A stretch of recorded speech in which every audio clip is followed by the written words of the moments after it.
So it is Thursday, it's 8:30 p.m. So you know how we do. We are live with my next featured guest. Remember that the tagline for the Tyese Show is what we do for therapy. So I have this evening the poet.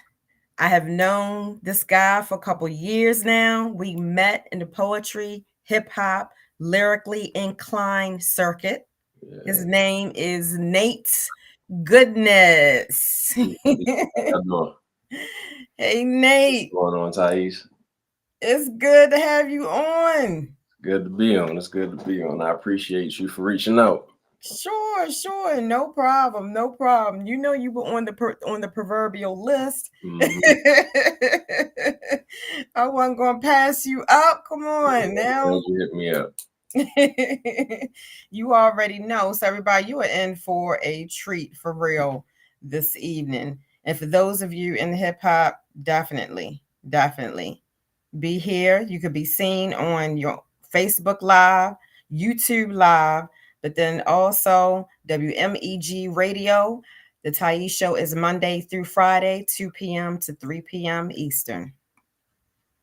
All right, so let's get into it, Mr. Nate. All right. Nate Goodness. Um, Now, mhm. look. What's the theme today? Was we talking about the art, the state of the art? Yes, I would. I know you have quite a bit to say. You have an extensive, background in poetry and spoken word, traveling around, doing what you Yeah. do. Yeah. I've been doing this for I'm gonna age myself now. I think a little bit more than 20 years now. Woo, Actually, going okay. up past 20. I think the first time I got on the stage, I was 17. I'm 38 as of now. So yeah, I've been doing this for a little while. Okay. Um, I don't really do the whole resume thing. I like to stay in the present. So yeah, I'm a rapper first, but today it's a hard thing to really say. It come with a lot of cliches, but I'm a spoken word artist. I feel like that covers everything. I Mm-hmm. sing a little bit. I'm a mumble singer, and I just like mess around with the words and using words to help people see and feel their way through the world and help myself see and feel my way through the world. You know what I mean? Uh-huh. Uh-huh. Yeah, I like it. I like it. I hear it. You sent me something that I wanted to make sure that everybody heard here because I like this. I like this. Nate says, and this is on his website as well, nategoodness.com. I believe that by sharing our experiences and thoughts, we can give power and clarity to each other as we try to understand, endure, and elate in the Black experience and the human experience as a whole. I like that. I like that. Yeah. I think it's a lot to be said for just that. It's one thing when you listening to some music and you get those vibes and you just feel good or whatever. It's Mhm. it's another and you entertained. That's beautiful. It's another part to it when you get edutained or educated or whatever. But it's something about some types of music where it just it's like an unspeakable thing where somebody relates a feeling that you might have already had inside or that you might have already knew, Mhm. and it's not something that make you go, oh, rewind that, or make you go, oh, I never thought about that. It just make you go, mm. It's like you felt it in your stomach, like you just Right. ate something. You shake your head because you already knew it, but you ain't know how to say it. But somebody else said it for you, or somebody else painted Mhm. it for you, or somebody else brought it out into the world. And that's what art is about. You know what I mean? Sharing our experiences so that people that might feel unseen or might feel like they the only ones going through this thing or whatever, because nobody is going through something for the first time. Like nothing's new under the sun. And obviously it's easy to feel like that when you are living your experience and you going through something like you experiencing the loss of a loved one. Nobody has experienced your loss of that loved one, but Right. somebody out there has put words or some type of expression to that feeling of grief that can help you get through it or Mm-hmm. even be in it, because Right. sometimes that's all we need to do. Yeah. Yeah. What type of genres do you write in typically? I guess if we want to put labels on it just for categorization and easy search purposes, you can say Mm-hmm. conscious, right? Um, Mindfulness. Mm. That's a cliche term, but I look Yeah. at it a little different than some people. Spirituality without being beating you over the head. I'm not a Christian rapper. I'm not a Christian, Okay. honestly, but Mhm. spirituality in the sense that God is all of our Father, and God is in you. That shows up in a lot of my music. Like I'm not gonna skirt around it in an interview. Like almost all of my songs, at some point, I'm going to point out that God is in you and us.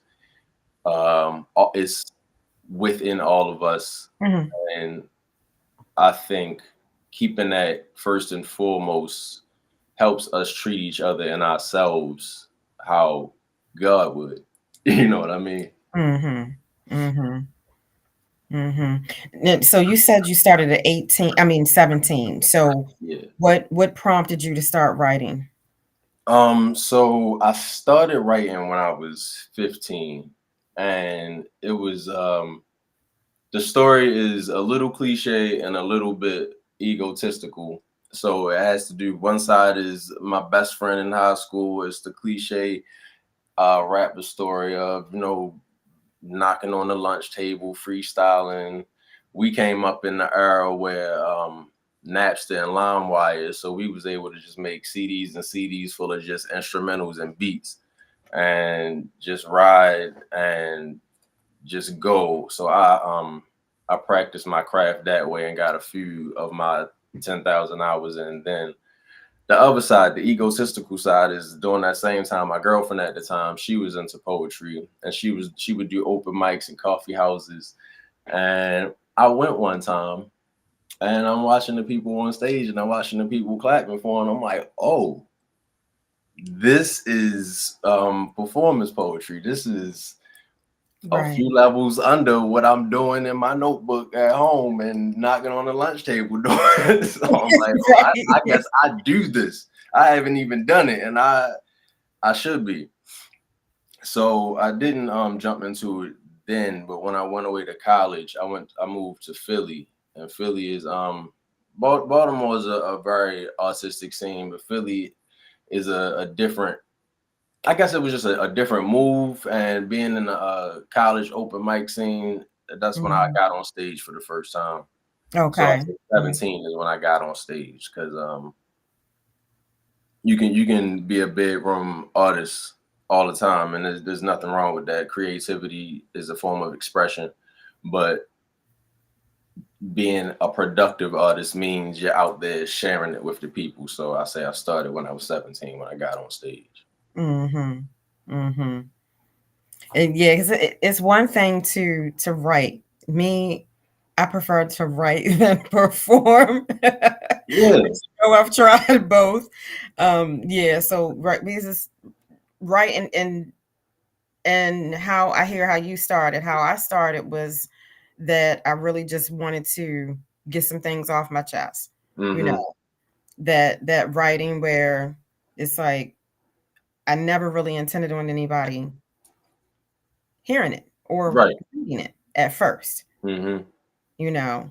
So I probably wrote maybe about 15 or so poems at that time, Okay. and then let me send this to a couple of friends, see what they think. Mm-hmm. People that I knew would give me honest feedback, even an author or two, right? Okay. And then it comes back to me, and it's like, I love this, but I hear it being spoken. Okay. I hear, Mhm. like, really? So, I mean, have when you started, because nervous is not the word.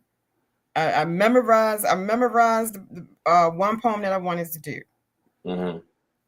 and I read from the phone because I was like, "Ain't no way! I know I'm going to forget some of it.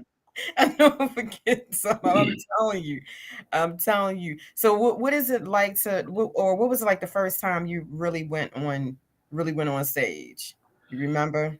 I do.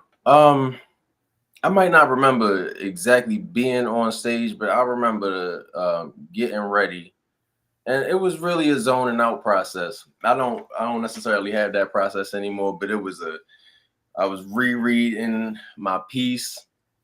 I guess coming from imitating hip hop and rappers background, it never occurred to me in um 2001 to read from a phone or Hmm. no, nothing wrong with that. But I just envisioned myself mic in hand, rap hands, doing my thing. So that's what I Yeah. went for. And I remember sitting in a college dorm, like sitting on the floor with people just walking by, and I'm just zoning in on my notebook. And by the time I got on the stage, it was more of and it's still like that today. It's like a zoning out type of thing. Like it's me and the audience. Hmm. I'm an introvert, so people wonder how I can get up in front of a bunch of people, and then I can clam up in a group of 5 people. You know what I mean? But it's because I'm good with one on one, and when I'm on stage, it's me and the audience. So Right. I'm one on one in my head. You know what I Hmm. mean? And my writing, even though it's in song format most of the time, it's a conversational tone of writing. So I feel like I'm just speaking with people. Okay, I like that. When in performing, I see how sometimes, yeah, when I'm watching someone, it's like they pull the audience in, Hmm. but it feels intimate Hmm. in the manner that they're able to do that, and you can really like be drawn into what they are trying to get across, and into kind of their world and how they think about the particular subject that they're talking about, regardless of what the genre is. And then at other times, you have some spoken word artists that may not be able to deliver it in that manner. And it's almost like they're talking at you, but you know, not to you and bringing you in. But I feel like when I've seen you perform a couple of times, I felt like it was real deep. And all spoken word I mean is not, some is and some is not. Hmm. And that's okay. People write in a lot of different areas. Some people are deep all the time. Hmm. And others, they can kind of write on. It's other people are writers, you know what I mean, Hmm. and can write on absolutely anything, and that's what they prefer to do. But I've always been drawn into what you do because of like you said, the black experience, the human experience, and you say things that it's like it makes you think, you know, Hmm. you know. Um Definitely snaps and claps because you Yeah. know because it's like, oh, whoa, okay. I like the way he brought that out. I never thought about it like that. Hmm. You know. Um, have you had any type of like really trials and tribulations that you've decided to write about? Oh yeah. my one of my main things that I talk about in my writing is addiction. Okay. That's a big thing in Baltimore City. It's a big thing in America in general. It's a big thing in the world if you look at addiction as not just substance abuse. Um, Mm-hmm. but being a black man in Baltimore, I grew up with parents that dealt with those issues. Okay. So my childhood was colored with some weird experiences that lent me to look at rap in a it was a moment of I wonder why that now is I realize is my style. And the I wonder why was I wonder why all the rappers are telling stories from the drug dealer's perspective. I'm sure there's Mm-hmm. a million stories on the other side of that drug exchange, whether it's the Mm-hmm. addict, whether it's the addict's child, who I was at the point of that I wonder why. Because I had seen a lot of stuff and I was starting to rap, but being a young guy listening to this type of rap that young guys listen to, that was never an option to rap about that. Like, who wants to hear that? Nobody wants to hear the stories of addicts and their children. Nobody wants to hear about just the sad shit. But as I've learned, some people need to hear it. Some people need to feel seen, like I said. But Mm-hmm. so seeing things as a child definitely paints my story. And as I grew up, I fell into alcoholism. So not only did I now I have my own stories, but I also was able to realize that I wasn't going to be who I saw myself being.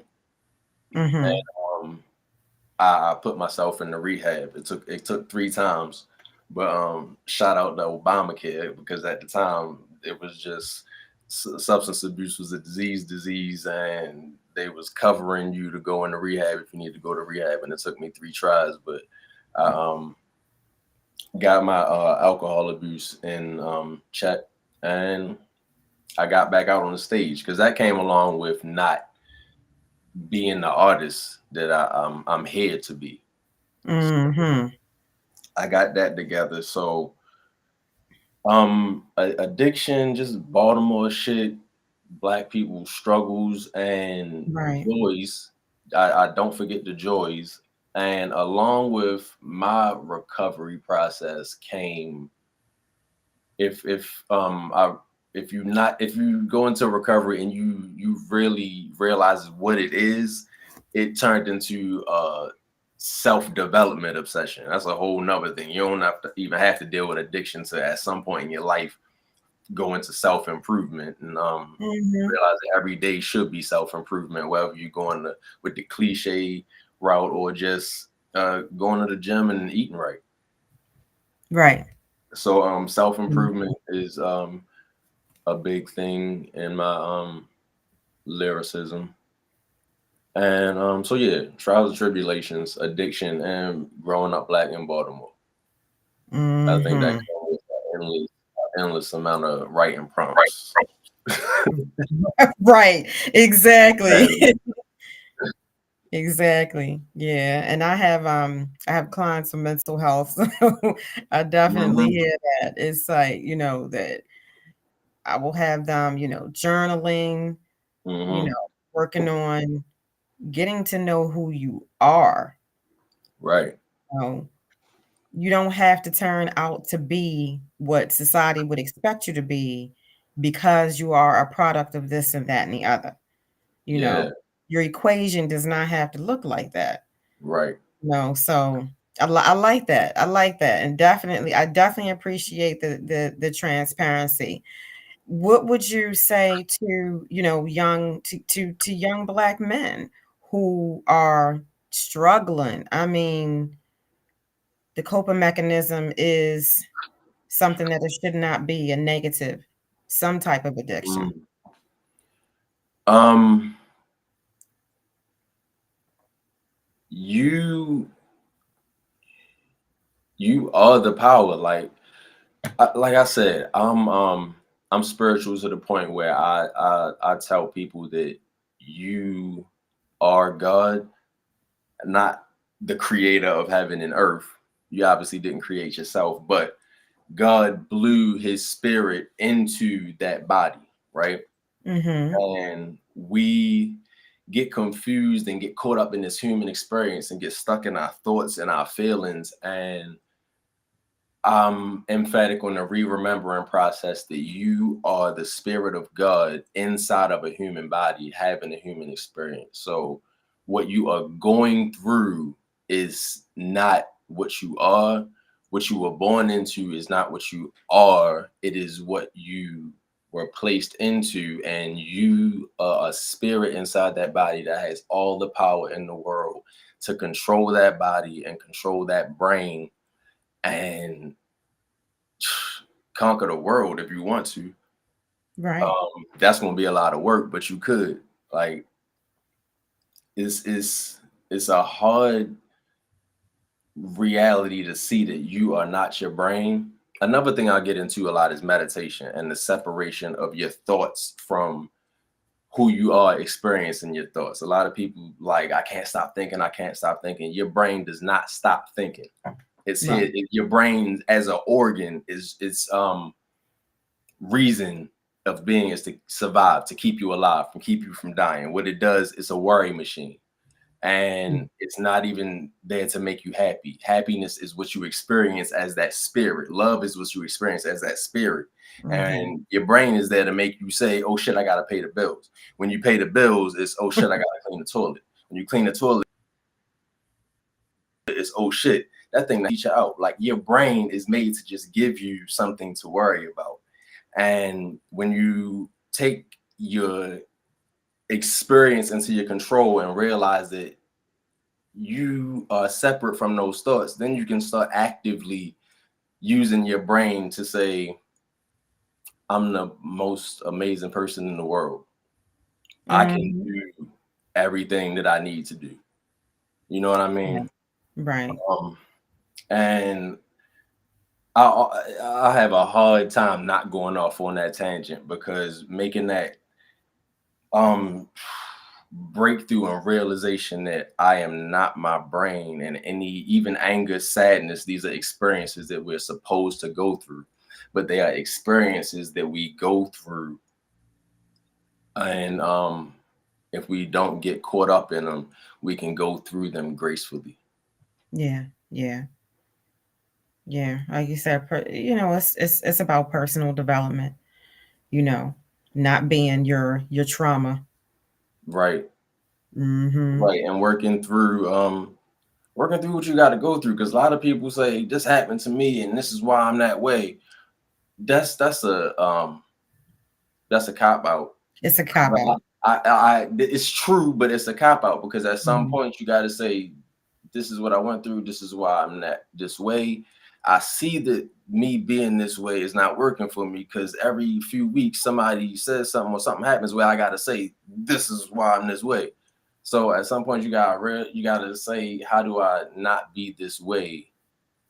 And usually that's hard work, but usually that opens up stopping being that way opens up 10 more expansive ways to be that you never knew that you were. Mhm. Usually Mhm. those this is how I am. um I just saw a new phrase called thought ending cliches, and those are sentences where you could be on your way to a real good conversation, but in the middle of it it's just like, oh well, give it to God, or that's just the way I am, or that's how I was raised. And it's like that shouldn't be the end of a that's really the beginning of a new conversation. But a lot of us use those things to money is the root of all evil is another one of those. Um Mhm. Right. thought ending cliches, Mhm. whether we use them to stop conversations that's uncomfortable or stop thought patterns with ourselves that are uncomfortable. But yeah, this is the way I am. That what Instead of is yeah, instead of being solution based, mm-hmm. you know. Hmm. I would like for you to go ahead and give us one of your pieces. All right. I know you always ready. Yeah. Yeah. So what do we want to do? So on my mind, I got a toxic love piece, and it's about self-development. It's about my own honesty with myself and how I used to be. But it's also making light of some toxic traits that autistic alcoholic can have. I got Okay. a wholesome love piece, which comes from a state of realizing that I used to be a piece of shit and growing through that, and now Hmm. finding some realness. So that one got the corny love snaps in it, the Love Jones type shit. And then the other one on my mind is some Black Man from Baltimore experience. So Let's go. corny love, toxic. Let's go with the first one. All right, toxic love. Toxic love and growth. So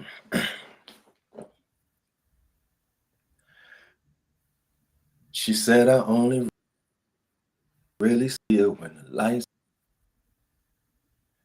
She think the only time I need her when I write songs. It's hard dating a real artist. We get real honest. An entertainer gonna tell you what you wanna hear. I was just trying to fuck up some fitted sheets and hair. I wasn't trained in PR or being debonair. I'm getting smoother now. I start to consider other folk hearts and humors now.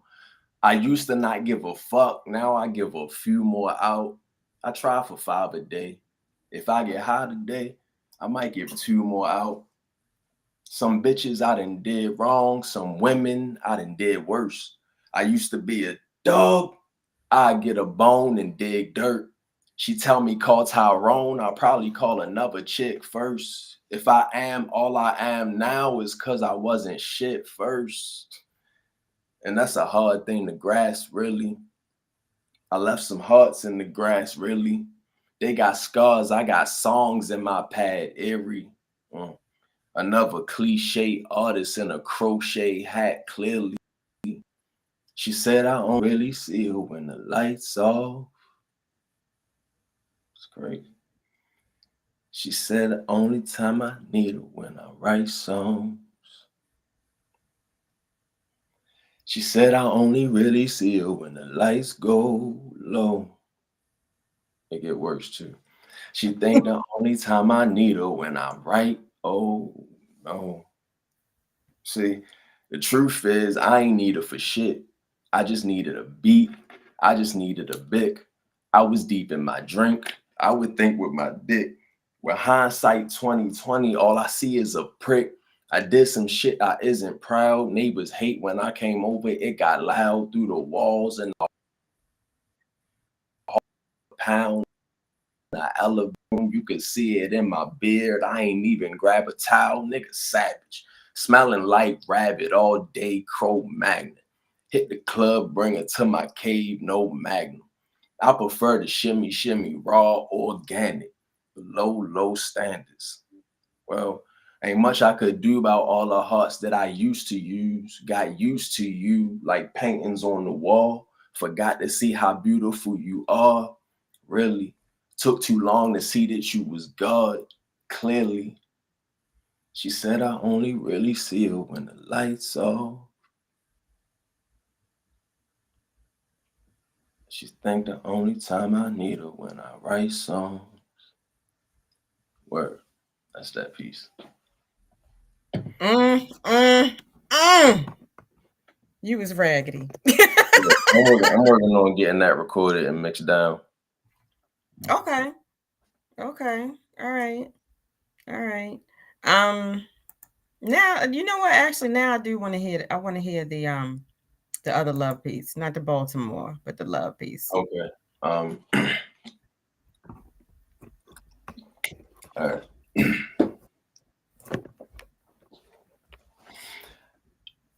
You can have my time, you can have my energy, you can have my dollars, my sense and sensibilities, you can have my child, you could even roll my weed. Yeah. Sometimes I trust you more than me. Look, look, I choose her and she choose me back. Life's an independent film, loves the movie set where we play the best parts, where we make the best art. Some folk don't know how to just be all thing or a smaller thing by anything or all the things. I mean, it's instinct. We evolved to think something in them bushes. We don't fall for things, fall in line or fall in love, fall or spring, summer, either. Maybe when it's cuffing season, God then made 100 million other reasons to let it slip between them cracks and them walls we build between us for no fucking reasons. Look, I don't need you. I just need you. Came into my life like wires, steam, and fire. You make things a little bit easier. You make a man think higher. If I could change a thing or two, I maybe change your tires. Even though you pluck my nerves like guitar strings and flowers, you could have my time. You could have my energy. You could have my dollars, my sense and sensibilities. Can have my child. You could even roll my weed. Yeah. I need to check my priorities. You can have my child.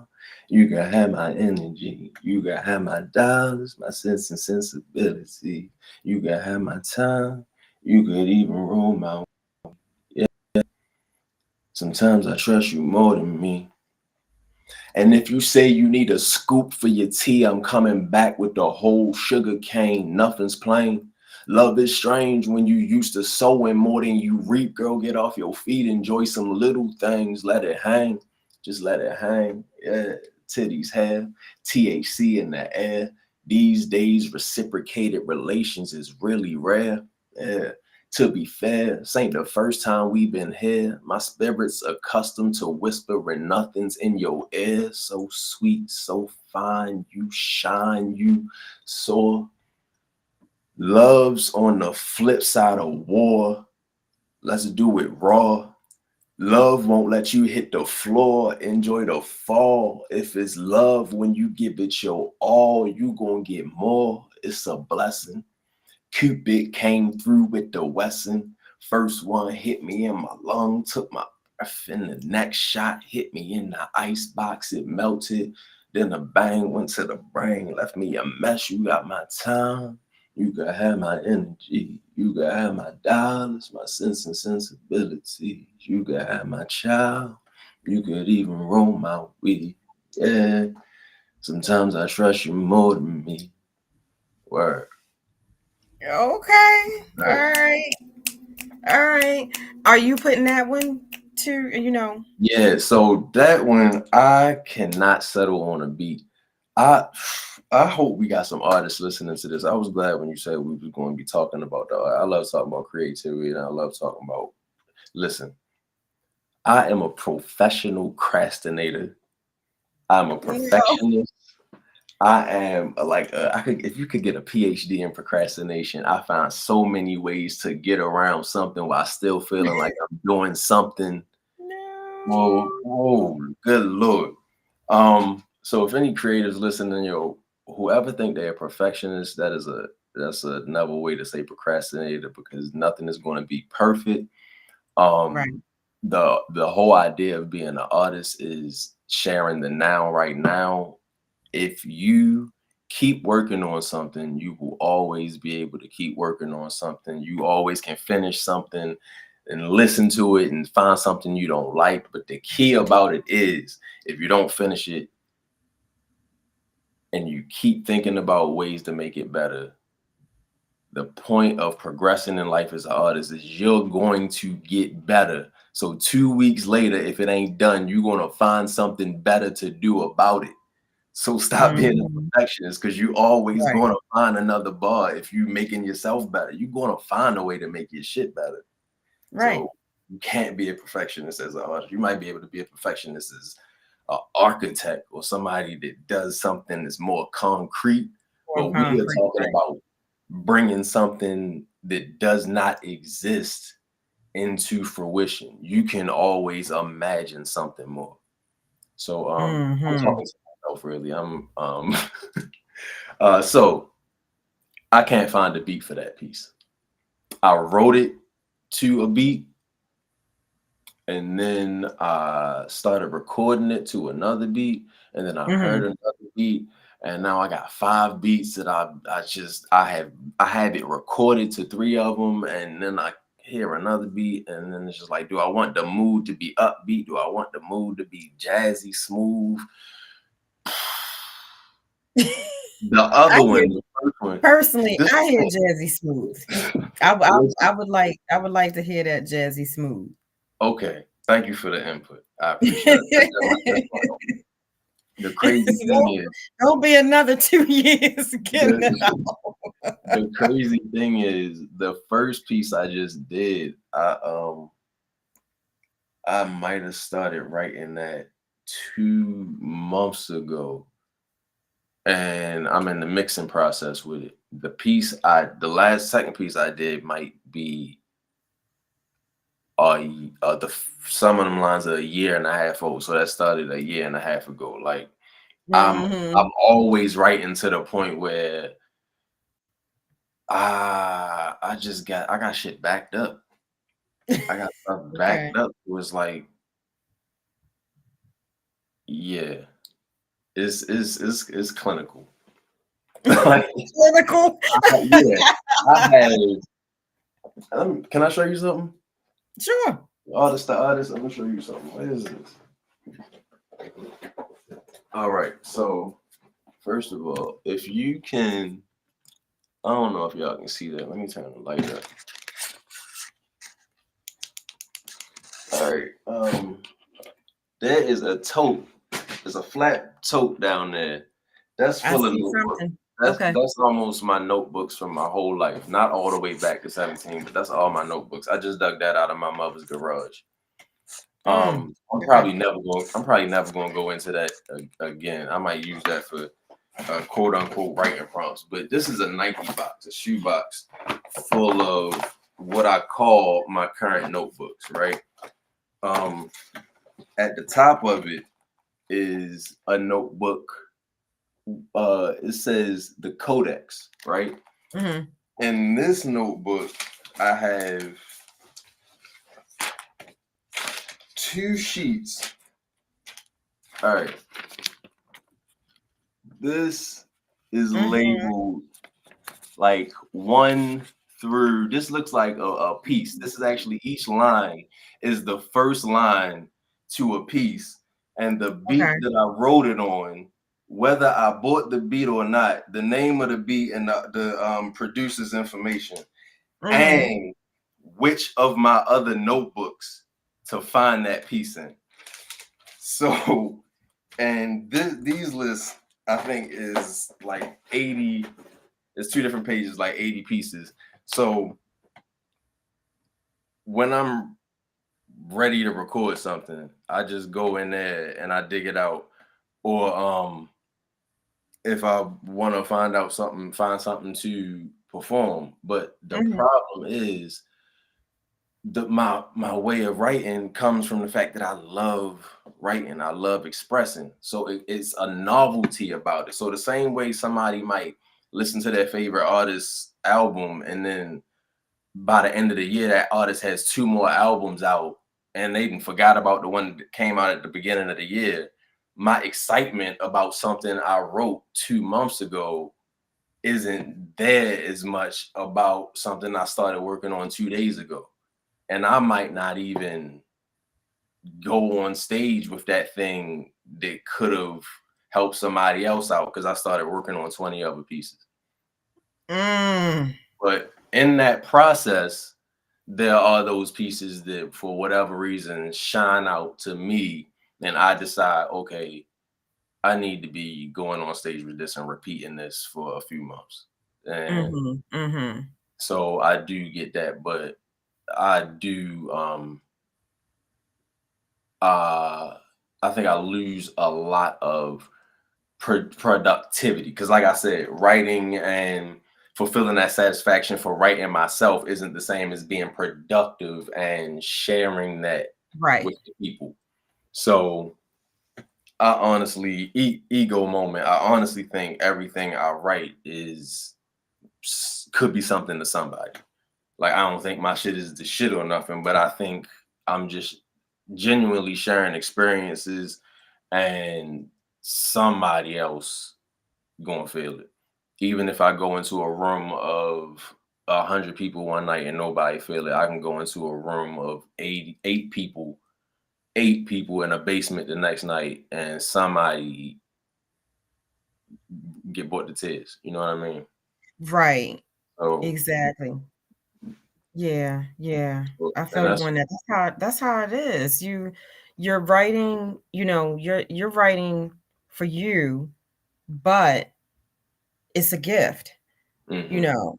So, like you said, crowded room, couple people, it doesn't matter. Somebody needed to hear it yeah, at that time, you know. And now are you on Spotify? Are you on um yeah. I don't have anything recent up, but yeah, if you search for me on all of those music streaming platforms and add me as a follow, then you'll be Mhm. privy to anything I release in the future. I got a few things up there to listen to right now, a few of my own things, a few features. Same with YouTube. You type in Nate Goodness in YouTube. Actually, if you go to nategoodness.com, I have things on there that aren't available on streaming services because I mean you get your little pennies on streaming services, so you gotta have it Mm. licensed. And sometimes I hear a beat that I want to spit something to, and I spit something to it, and I can put that up on my website. I can't put that up on Spotify, Right. YouTube. Mhm. So it's stuff on my website that you're not gonna find on the I call them party sites because we gotta get into the idea of direct to consumer or straight connection to the artist. So I always tell people my IG handle is, I mean, it's Nate Goodness. It's simple, but also I have a website where you can go to my joint and nategoodness.com. You can hear stuff that's not on the streaming services. Mhm. Mhm. I got you. For someone that is really going through some things, some struggles, which a lot of us are.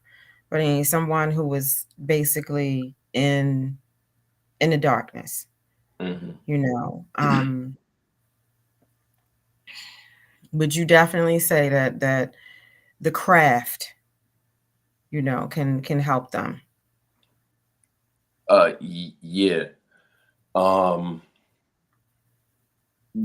Writing in any form is you can call it journaling, you can call it therapeutic art. What happens is I like to I heard this analogy. I like to use this analogy. When you have a difficult math problem, you can imagine the numbers in your head. You can do 1 plus 1. But when the numbers get bigger, when things get more complicated, when things get harder, you grab a pen and paper and you get some of those things out onto the into the real world, and that way you can kind of expand your thinking because now you have part of what you have to think about out here, and you have your imagining creativity way of thinking about it. Still, journaling does the same thing except with life problems instead of math problems. um Mhm. and that might sound like a woo-woo analogy, but when you put that into practice, like you'll see that, like, something as simple as you got if you hate your boss, if you write down I hate my boss and look at it and think about it, more things are going to come to your mind than that repeated thought I hate my boss, because now it's like, duh, I know I wrote it, so now what else? Is nothing else but for you to process that emotion. So Mhm. Mhm.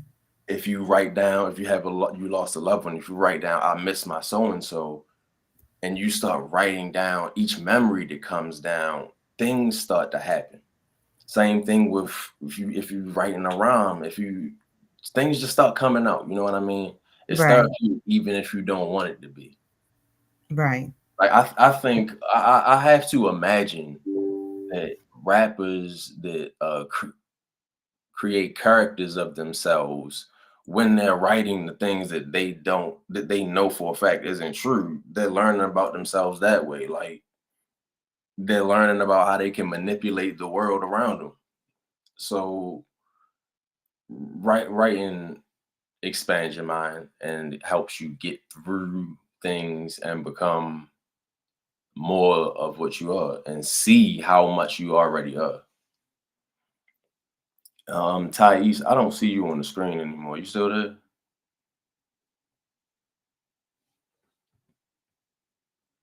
Uh-oh.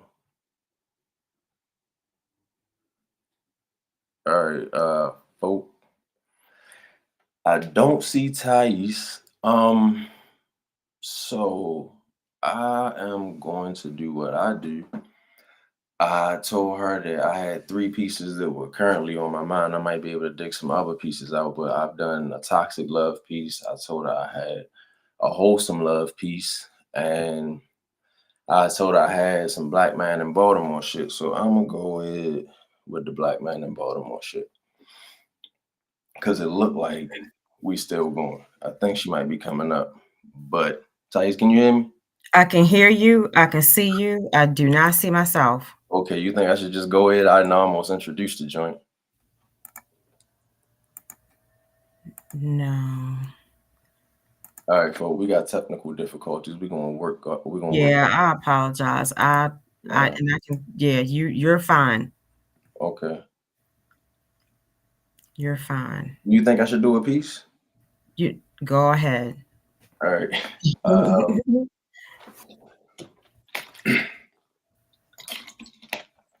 Peace, Gerald.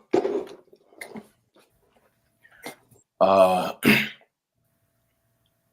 I ain't a killer, but I forget a lot. Some niggas gotta push theyself to the back of their minds just to get a job. You know, be a normal person. Find a function in this mass malfunction and just do that till your joints is hurting and your heart get heavy. Man, fuck that. I'm trying to get what I can't take to the coffin with me and spread the rest with the folk that took some losses with me and spread unrest because what's normal look like nonsense to me. I came to shape the world like a bad kid, was taught to live life like we backed in. Sometimes I gotta remind my mama it ain't back then and remind myself to stay tapped in. I be spaced out. My crash ship somewhere over west had to cloak it so the crackheads don't strip it for the parts to get a fix. Boy, I love them, but they crafty than a bitch might have found a cure for cancer if I had been stood trapped up in this laboratory dish in this petri. Lies from the PD, we rise from the fire, throwing signs for our liberty. Yeah, ain't no signs how to get free. Or recording live from the petri dish. News reporters telling lies for the PD. It's science experiment 5 on the east. It's 410. They tranquilized all the heroes and left the sidekicks without lessons on what it means. So they don't chase dreams, just memes and amphetamines. I try not to Mm, go too deep with a metaphor because then my people can then see what I meant to mean. I steamed on what I was going to say when I meet the man that had his foot on my neck the whole time it was me. The green started out feeling just like a senzu bean. Now it's more like kryptonite. Need to let it breathe. All I need is the power of the sun and a ride or die. EVE with the apple that caught Adam's eye. In the grand scheme of things, all my problems is atom size. But you know, a poet, we either gonna gloat or catastrophize. And I don't feel like patting myself on the back today. It's already too many folks want to put hands on my black today. Living in this skin is hard work. I deserve hazard pay and reparations. I made IEDs in the lab today, my nigga. Live from the Petrie, lies from the PD. We rise from the fire, throwing signs for our liberty. Yeah, ain't no signs how to get free. That's that piece. Mm-hmm. Mm-hmm. There was some there was some real serious, some real deep lines in there. Yeah, I literally wrote down, starting from tranquilized the heroes. yeah. Tranquilized the heroes and left the sidekicks. Mm-hmm. I don't even know how to get to my shit in my mind without Yeah. I should have peed. They tranquilized all the heroes and left the sidekicks without lessons on what it means. So they don't chase dreams, just memes and amphetamines. Basically, I'm saying some of one generation got just uh covertly drugged and not drugged, if not drugged, just diverted from moving progressively, and that Mm-hmm. set in motion the next generation not even knowing what progress looks like. So Mm-hmm. it's like if Batman didn't know how to fight crime, what would Robin do? So it's like they tranquilized the heroes and left the sidekicks without no idea on what the point is. So now they just chase uh, memes and amphetamines. Wow. And I'm not. I don't even. I'm not even removing myself from that. When I talk about, but like when I write my shit, is a lot of it is me talking about people from a person perspective, but like I just happen to be able to think and see outside the box, but that don't mean that I'm always living outside the box. Like we all know it's better to eat less meat and candy. It's hard to eat less meat and candy. You know what I mean? That go for everything. Like, so when I talk about this shit, I'm talking about us. I'm not hitting this shit from a perspective of like this would the community, this what y'all need to do, this what I need to do. Hmm. Mm-hmm. This might not even be what the next black person need to do at the moment. Right. Some of us, honestly, like life is ups and downs. Hopefully, I look at it like hopefully it's like the stock market. If you ever look like at financial Yeah. graphs, hopefully they go up at the most part, but they do have dips. Life has dips. Definitely. Everything has ebbs and flows. Waves has ebbs and flows. We have night and Mm-hmm. day. Veins and arteries go like we get stuck on wanting things to be positive all the time. And, that's that little cliche saying that this too shall pass. It it sounds nice when you're going through something bad and it reminds you that this will pass. But the zen and the peace to be found in it is to remember that when you buy your new car, this too shall pass.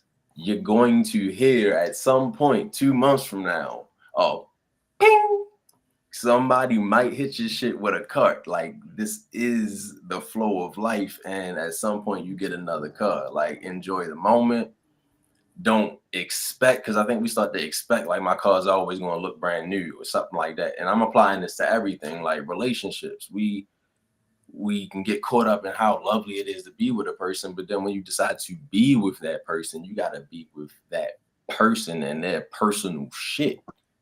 And Mm-hmm. that's the ebb and flow of it. Like it comes with that honey that after the honeymoon phase or whatever it is, with every single relationship, you get starry eyed, then you're like, oh, this motherfucker shit stink or whatever.